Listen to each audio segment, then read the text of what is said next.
एक रात 4 दोस्त अमन, समीर, रिया और नेहा जंगल में कैंपिंग करने आए। खाना खाते खाते अमन ने कहा, अगर हिम्मत है तो आज हम उस सफेद हवेली में चले। सब हंस पड़े, लेकिन रिया का चेहरा गंभीर था।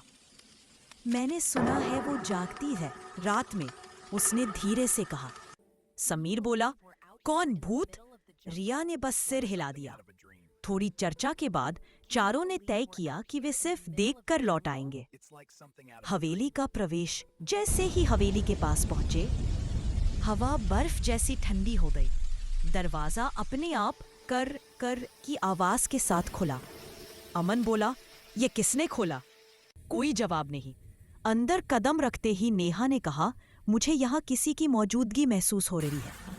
दालान में धूल भरी दीवारें थी और तंगी पुरानी तस्वीरों में सबके चेहरे खरोचे हुए थे, जैसे किसी ने नफरत में काट दिया हो। 3 पहली परछाई रात गहराती जा रही थी। चारों ने अपनी टॉर्चें जलाईं। अचानक ऊपर की मंजिल से किसी के धीमे कदमों की आवाज आई। ठक ठक ठक।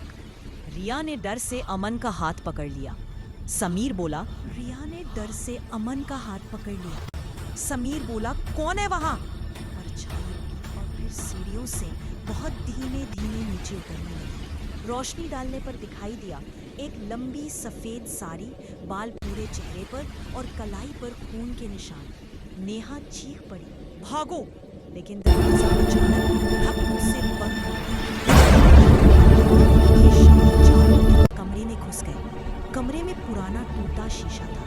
अमन ने शीशे में देखा, उसी भूतिया औरत की धुंधली परछाई दिखाई दे रही थी। नेहा ने डरते हुए कहा, कमरे में तो कोई नहीं है। तभी शीशे पर अपने आप सफेद धुंध से कुछ लिखा गया, मुझे मेरा बच्चा लौटा।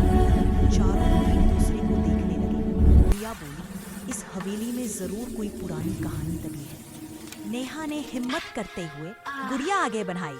ये लो, ये तुम्हारे बच्चे की निशानी है। औरत ने कांपते हाथों से गुड़िया ली। उसके चेहरे से बाल अलग हुए और उसकी आंखों में आंसू थे। पहली बार उसका चेहरा मानव जैसा लगा। तभी हवेली की दीवारें हिलने लगी। दीवारों पर बंधी टूटी आत्माएं आजाद होने लगी, जैसे किसी ने उन्हें खोल दिया हो। गौरी की आत्मा धीरे से बोली, धन्यवाद, अब मैं जा सकती हूँ। और उसकी परछाई धीरे धीरे हवा में घुलने लगी, जैसे सफेद धुएं का बादल गायब हो रहा हो। 8 हवेली का अंत। जैसे ही वह गायब हुई, हवेली का दरवाजा खुल गया। चारों बाहर भागे। पीछे मुड़कर देखा, सफेद हवेली धीरे धीरे मिट्टी में समा रही थी, जैसे उसने खुद को मुक्त कर लिया हो। रिया ने कहा, हमने सिर्फ एक भूत को नहीं, एक माँ को उसके दर्द से आजाद किया है। चारों ने आकाश की ओर देखा। चांद निकल आया था और हवेली हमेशा के लिए गायब हो चुकी थी।